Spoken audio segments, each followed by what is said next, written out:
Welcome to the Week 8 Sports Betting Picks video here at FTN Bets, otherwise known as Betting with Benny. Make sure to like and subscribe to the YouTube channel so you get updated to all of our videos when they drop. And for those watching over on the Game Plus networks, welcome to the show. The first game we're going to talk about here is going to be the Thursday night football game between the Baltimore Ravens and the Tampa Bay Buccaneers. The Ravens are 4-3, coming off a win at Cleveland, 23-20.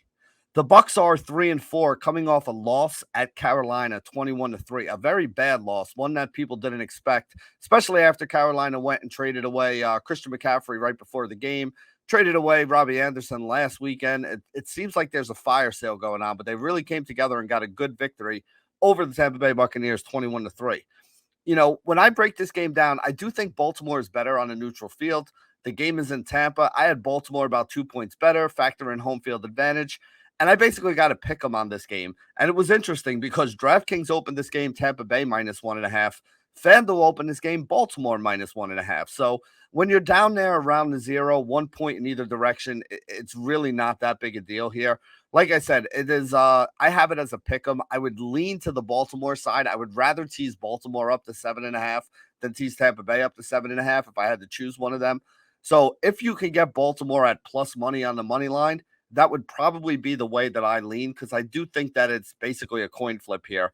But I think it's a coin flip that does kind of skew at least a little bit into Baltimore's direction. They've been playing pretty well. Gus Edwards looked good in his return. So I think they're on the upswing, whereas Tampa Bay's got some things they need to figure out. So I'm avoiding this game. I don't have a bet on it right now. But if you can find Baltimore at plus money, or if you wanted to tease Baltimore up to 7.5, that would be the side I'd rather be on. So now let's move on to the 1 o'clock games on Sunday. And the first one is going to be the Denver Broncos taking on the Jacksonville Jaguars. Denver is 2-5 on the year. They're coming off a loss to my New York Jets, 16-9. Brett Rippon was their quarterback in that game. Russ Wilson was out, and Russ Wilson may be out for longer than just one game. So we'll have to wait to see how that all works itself out. As for the Jaguars, they are 2-5. They lost to the other New York team, coming off a loss to the Giants, 23-17. In that game on Sunday. So when I break this down, I get Jacksonville slightly better on a neutral field. Factor in home field advantage for them. I thought it should be about Jacksonville -2.5, maybe Jacksonville -3. 3.5 is the number that I think I've seen in the market out here today. So I don't know. I mean, I don't want to be on the Denver side. Even if Russ comes back for this game, it would probably push me over to the Denver side. But if Russ isn't going to be playing in this game, I mean, I think this is going to be a low-scoring game. I don't love Jacksonville's offense against Denver's defense, but I don't love Denver's offense against Jacksonville's defense. So really, I'm just staying away from this game. I think it's going to be kind of ugly here. I do agree that Jacksonville's the better team and should probably win. I just think 3.5 is too many points to bet on. So if you can get it at Jacksonville -3, that's probably okay. If it was below 3, I would want to take Jacksonville, but I'm not taking them below a 3. Next game up, Carolina and Atlanta. Carolina 2-5 on the season, coming off that big win over Tampa Bay, 21-3. Atlanta 3-4 on the season, coming off a loss to Cincinnati, 35-17. Atlanta's been very good this year. Cincinnati looked great in that game. They came out absolutely on fire. Atlanta fought back, though. They tried to, get back in the game. Cincinnati just wound up pulling away. Really no knock on them for that. On a neutral field here, I have Atlanta probably about 4.5 to 5 points better. Add in home field advantage, you get a number of about 6.5. 6.5 is what FanDuel has. DraftKings has it at -6, so maybe there's a little bit of value there. If you want to tease this game down to a pick'em or -0.5, depending on what site you're on, that's probably the only thing I would do here. I don't want to lay the I don't want to lay the -6.5. I mean, that's the number I have too. So I really don't see a lot of value there. I'm not going to lay a -6. So, that's the way I'm looking at it. Other than, I like this as a teaser, but other than that, I don't really think there's any value in this game. Chicago against Dallas is the next one we're going to talk about. Chicago is 2-4 on the year. They have not played their Week 7 game yet. We do this video on Sunday night. Monday night, they played the New England Patriots. So I do take a little bit away from them for having one less day of rest this week going into this game. Dallas 5-2 on the season, coming off a win against Detroit. Got back their starting quarterback in Dak Prescott. They won that game 24-6. They look pretty good. I get they should be about a 9-point favorite on a neutral field. Factor in home field advantage, that gets that up to about 11. -10 is the number on both FanDuel and DraftKings here. So really not anything that I want to I want to mess around with here. So nothing I'm looking to do. Again, the number's -10, my number's -11. It's probably a little high, but it's not high enough to get me to bet on Chicago on the other side of this game. So that's the way I'm looking at it here. Miami plays Detroit. Miami is 3-3. They are currently playing on Sunday Night Football against Pittsburgh. They look pretty good at the beginning of the game, kind of slowed down a little bit, starting to let the Steelers back in it here. So we'll see what happens in the second half. Detroit 1-5, coming off that loss to Dallas 24-6, starting to get healthy. Although Amon-Ra St. Brown came back, got knocked back out of that game in the first quarter. I don't think DeAndre Swift played in that game. If he did, he didn't play much because I saw a lot of Jamal Williams carries in the highlights and in the box score. So we'll have to see if those guys are going to be active here for this game. Either way, I get Miami is about, I don't know, probably about 5 or 6 points better on a neutral field. Factor in home field advantage here. I would get like Miami -3.5. If this was Miami -3, I would lay the -3. I wouldn't lay anything above a -3 with Miami here, though, because, it's probably too many. And if it's anything above like 6, then if you want to go back in the other direction, that's fine. It should be Miami -3.5. That's the number I like. And like I said, if I could get Miami -3 or less, probably be willing to lay that. Next game up, the Arizona Cardinals are taking on the Minnesota Vikings. Arizona 3-4 on the year, coming off a win against New Orleans on Thursday Night Football. So I gave them a +1 here because they do have a little bit of extra rest having played on Thursday night. But it doesn't really matter in this game because they're going up against Minnesota, who had the bye. So Minnesota has a lot of extra rest. They are 5-1 on the year, have looked very, very good so far this season. When I break this down here, I get, let's see, on a neutral field, Minnesota's 2 points better. They get a +1 because they had a little bit of extra rest here on top of that. And then I give them a +2 for home field advantage. So I get Minnesota -5. DraftKings has it Minnesota -4. FanDuel opened at Minnesota -3.5. So I do think there's a little bit of value here on the Minnesota side. Again, with FanDuel having it at 3.5 and DraftKings having it at -4, I'd rather play it over on DraftKings. Don't really love the idea of giving up the hook, but we're not going to get a -3 here. If anything, it's going to go to 4 or 4.5 or closer to my number at -5. So if you want to take them right now over on FanDuel, -3.5, that's the best number you can get and should be the place that you're going over to take them. Next game up, the Las Vegas Raiders taking on those New Orleans Saints that we just talked about here. Las Vegas 2-4 on the year, coming off their second win of the season. That was a victory over the lowly Houston Texans, 38-20. I shouldn't say lowly Houston Texans. The Texans have actually been in games this year a lot better than they have in years past, so I don't hate that about them. Let's see. New Orleans did play that Thursday night game against Arizona. I give them a +1 for having extra rest. They lost that game, though, 42-34 to Arizona. They are 2-5 on the season. Let's see here. When I break this all down, I actually get New Orleans I still have New Orleans slightly better than Las Vegas on a neutral field. That's just the way my numbers break down here. So when I add in home field advantage, I actually get New Orleans -3, which is the complete opposite of what the books are telling you, because the books both have DraftKings and FanDuel both have Las Vegas -2.5 here. So I went back, I looked at my numbers, I said, what am I off on? Should I be adjusting something here? Should I be moving something in a different direction? And I don't think the answer to that is no. So I like the fact that we can get New Orleans here. I like the money line on New Orleans. If it was New Orleans +3, I would definitely take the +3. But if you're not getting a full +3 on New Orleans, I would rather just go ahead and basically just take the money line here. So I like New Orleans money line is the way that I would play this game. I do think we have again, from the 2.5 the books have to my -3, that's 5 points of value. But even on the money line, I think we got 3 points of value here. Next game up, the New England Patriots taking on my New York Jets. The Patriots are 3-3. They play on Monday Night Football against Chicago, so we'll have to see how that works out. Everyone expects them to win. I expect them to win. They should be 4-3 going into this game against the Jets, but you never know. Mac Jones is expected back in that game, so we'll have to see if he makes it through that game. If so, he'll probably be the quarterback here. If not, Bailey Zappi will be. I made a little adjustment, but not a very big adjustment. I think it was maybe 1 point. Mac Jones didn't play great at the beginning of the year. I thought Bailey Zappi did his job really well when he was in there. So I still think Mac Jones is better, but I didn't make a massive adjustment to it. As for the Jets, I didn't make any big adjustments yet, but, Breece Hall left that game with the knee injury. Corey Davis left that game. Elijah Vera Tucker, their guard, left that game. Denzel Mims got knocked out of the game a little bit later on. Elijah Moore decided he doesn't want to be a Jet anymore, so we'll have to see how that thing works out. So there's a little bit of turmoil going on here. Now, again, as a Jet fan, I'm not going to argue. I mean, we're 5-2 on the year. I think all Jet fans out there are pretty happy about that.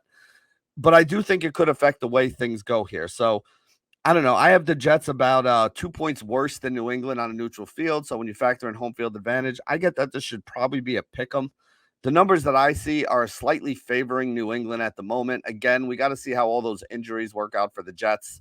But honestly, New England probably wins this game here. It should probably be less than a field goal. And I'm just going to leave it there because with all these injuries and not knowing who's going to play, not knowing who the quarterback's going to be, not knowing what's going to happen with New England on Monday night, it's really tough for me to give you any more information than that about this game. But it should be somewhere between New England, -1 or New England -2.5 is probably where it should fall. Let's see. The next one up, Pittsburgh Steelers, Philadelphia Eagles. The Pittsburgh Steelers are playing on Sunday Night Football as we speak against the Miami Dolphins, starting a little bit of a comeback after what looked like a rocky start to that game. They're 2-4 on the year. If they lose this game to Miami, they'll be 2-5. If they win, they'll be 3-5, and that's how that works. The Philadelphia Eagles are 6-0, and they're coming off a bye here. So I gave them a little bit of a bump up there for having a little bit of extra rest. I get there about 8 or 9 points better than the Pittsburgh Steelers, and that's before the home field advantage. So, I mean, 10.5, 11, maybe even 12 is probably the number here, what it should be. There were no lines yet on this game by DraftKings or FanDuel because Pittsburgh is still playing on Sunday Night Football. But I would expect it to open in double digits. Like I said, if it was 14, it'd probably be too much. If it was 12 or 11, that's probably where it belongs. We're going to take a quick commercial break right here and be right back. And when we come back, we'll discuss the 4 o'clock games here on Betting with Benny. And welcome back to the Week 8 Sports Betting Picks video here at FTN Bets, otherwise known as Betting with Benny. We're going to start with the 4 o'clock games right now, and the first one up is going to be the Tennessee Titans taking on the Houston Texans. Tennessee is 4-2 on the year, coming off a good win over division rival Indianapolis Colts, 19-10 last week. Houston won 4-1 on the season, coming off a loss to the Las Vegas Raiders, 38-20. On a neutral field, I get Tennessee probably about 8 points better than this Houston team. So when you factor in home field advantage, I would get Tennessee probably about -6. FanDuel has it at -3.5. DraftKings has it at -4. So I think unless I'm missing something here, unless, I don't know, maybe I know Tannehill was out, but then he came back in that game. I don't really see any reason why my number should be off by about 2 points here. So I think there's value on the Tennessee side. That's the side that I want to be on in this game here.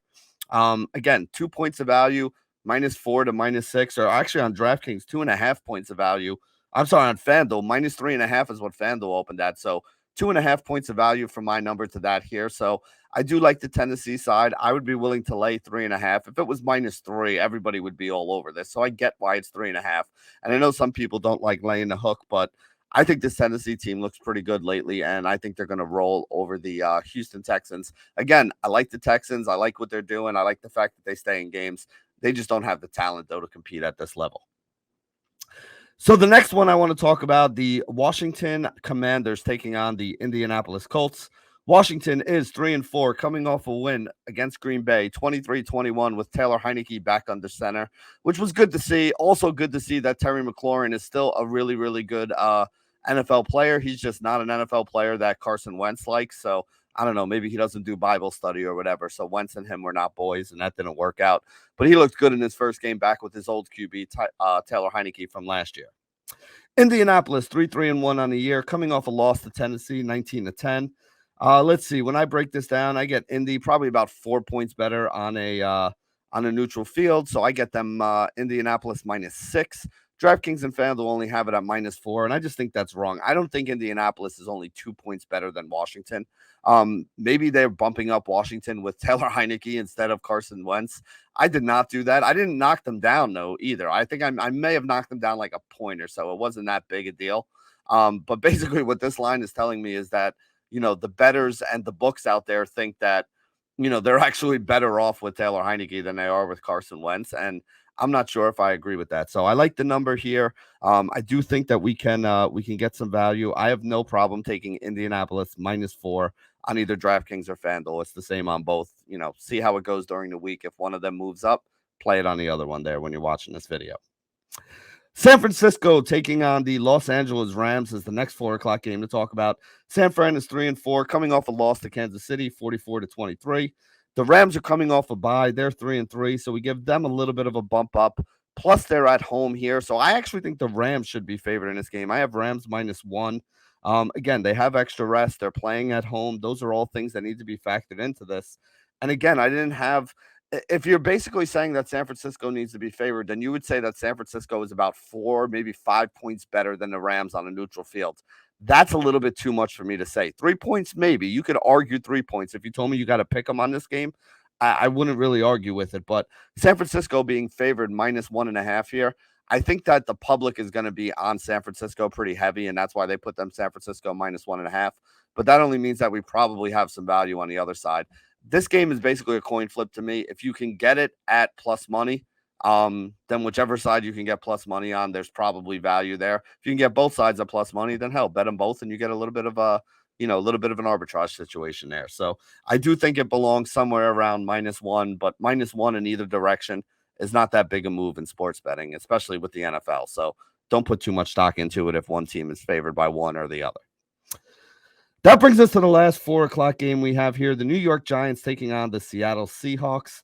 Let's see here. I get that this game should be a pick 'em. The Giants are 6-1, coming off a win over Jacksonville. Seattle is 4-3, coming off a win over the Los Angeles Chargers.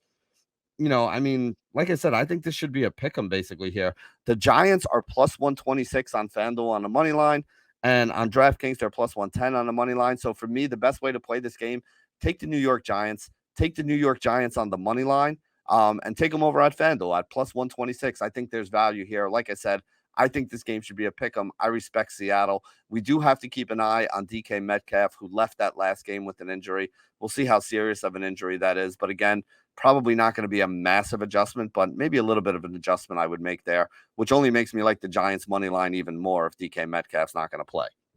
So that brings us to the 8 o'clock game here, which is the Green Bay Packers against the Buffalo Bills, the game that Aaron Rodgers was talking about in his press conference. Listen, I know what Aaron Rodgers is saying. Oh, it's going to be a gut check. We're going to have to see where we are. We're really going to have to come together.